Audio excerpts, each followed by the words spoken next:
I thought it would be harmless, just one small, insignificant decision that wouldn't matter in the grand scheme of things. I went out with my boss for one night, and I never imagined it would lead to the unraveling of my marriage. But here I am, sitting in the wreckage of my own choices, trying to make sense of how everything went so wrong. My husband, Ryan, wasn't angry. He didn't yell, didn't accuse me of anything. Instead, he quietly made the decision that he'd had enough. And now I'm left with the painful question: how could one tiny choice cost me everything? Ryan was the kind of person anyone would envy. Calm, steady, patient, and utterly reliable. For years, I thought his unshakable nature was what made our relationship perfect. He never questioned me, never doubted me, never once showed a flicker of jealousy. He trusted me completely. At first, I loved it. Who wouldn't want a partner who gives them total freedom, never doubts their loyalty, and never second-guesses them? It seemed like the ideal relationship. But over time, that same calmness began to feel like indifference. No matter what I did, it felt as if nothing could ever rattle him. If I went out with friends late at night, he'd just tell me to be safe and carry on with whatever he was doing. If someone flirted with me, he'd laugh it off, acting like it didn't matter at all. Slowly, it began to eat at me. I longed for something more. I wanted proof that he cared, that I meant enough to him for him to feel something, anything. I didn't want control or toxic jealousy, but I wanted to feel like I was irreplaceable, like I mattered. Instead, I began to feel like a comfortable habit, something he trusted would always be there, like a piece of furniture that never gets noticed but is never absent. That feeling of being taken for granted slowly ate away at me, but I couldn't let it go. What started as a small, insignificant thought began to grow, building into something far bigger than I could control. I told myself it was harmless. A small, innocent way to get his attention. My boss, Greg, had always been overly complimentary. He knew exactly what to say to make someone feel important. One evening, after finishing a big project, he invited me to dinner to celebrate. Just the two of us. No colleagues, no team. Deep down, I knew what it might look like. I knew the implications, but I ignored the growing knot of guilt and convinced myself that it was purely professional. When Ryan suggested we go out that night, I brushed him off. I lied, told him it was just a casual work dinner with a group of colleagues. In some twisted way, I wanted to see if he'd push back, if he'd show any sign of jealousy. But like always, he didn't. He kissed me on the cheek, told me to have a good time, and went back to whatever he was doing. His calmness, it should have comforted me, but it made me angry in a way I couldn't explain. Was I really that unimportant to him? I left that night thinking I had made my point, but I had no idea how much I was about to lose. When I came home, Ryan was sitting on the couch as calm as ever. He asked how dinner had gone, his tone light and casual, but there was a subtle shift in the air, something I couldn't ignore. I gave him a vague answer, brushing it off as though it didn't matter, but I could barely meet his eyes. The guilt gnawed at me, but I refused to confront it. Over the next few days, his behavior changed, but not in the way I expected. He wasn't cold or confrontational. That wasn't Ryan. But the small things that had always made us feel connected.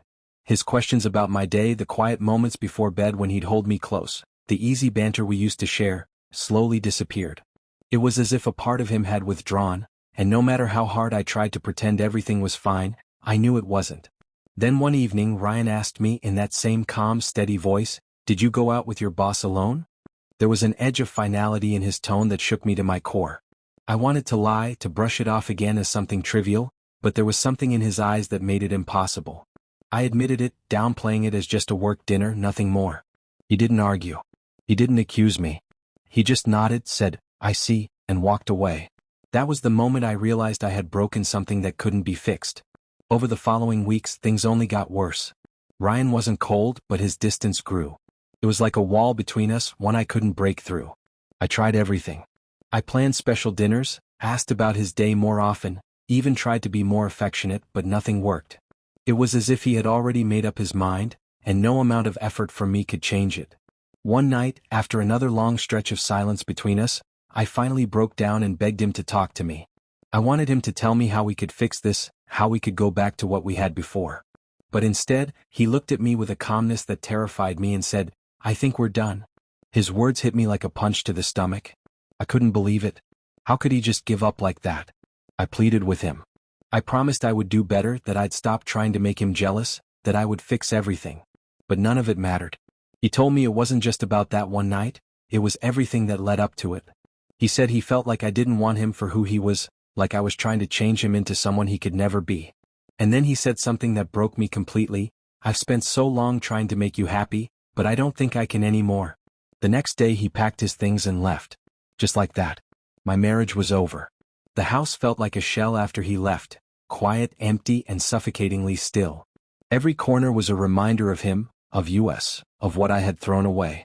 I tried calling him, texting him, begging him for another chance. But he barely responded. When he did, his replies were polite but distant, like I was a stranger.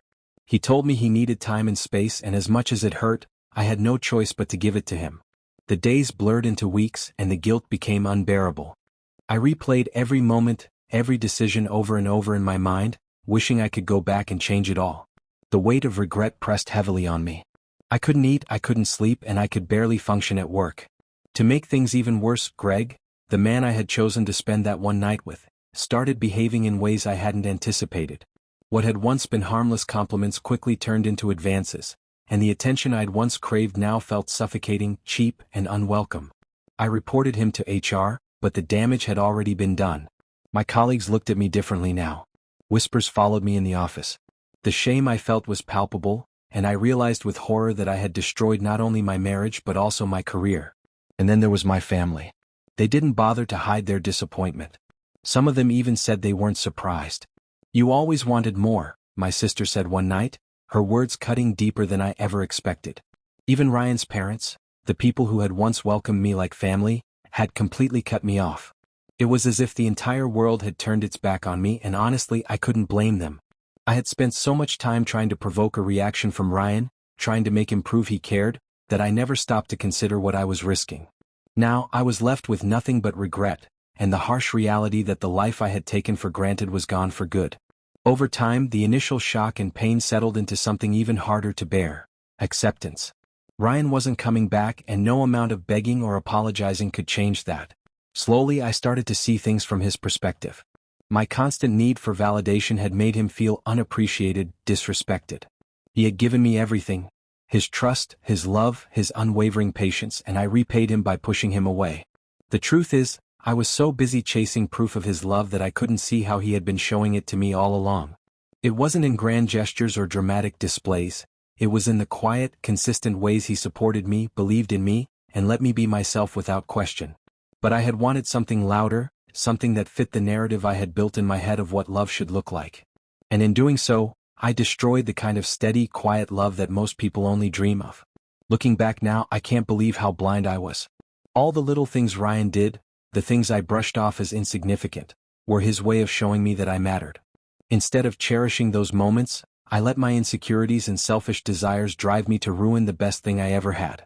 I thought I was testing his love, but in reality I was testing his limits, and I pushed him too far. It's been months since Ryan left, and although the pain hasn't faded completely, I'm beginning to accept my new reality. The divorce is final, and with it came a bittersweet sense of closure. I've spent countless nights replaying every mistake, every opportunity one had to make things right but didn't. The regret still weighs heavily on me, but I've realized that holding on to it won't change anything. The only thing I can do now is learn from it and move forward, striving to be better.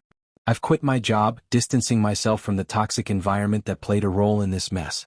I'm working on rebuilding my life, focusing on my independence, and trying to figure out who I am without Ryan by my side. It's not easy. Every time I walk into the quiet house or see an old photo of us, the ache in my chest rushes back, but I've realized that I can't let it define me forever. Ryan deserved better than the way I treated him, and although I'll never have the chance to make it right with him, I can at least honor the lessons he taught me. Love isn't about dramatic gestures or fiery passion. It's about trust, consistency, and showing up for each other in quiet, meaningful ways. I had that once and I threw it away. But if I ever get the chance to love again, I'll make sure I never take it for granted. To anyone out there struggling with the same insecurities I once had, I can only say this: don't wait until it's too late to appreciate what you have. Sometimes the quietest kind of love is the loudest. If only you're willing to listen.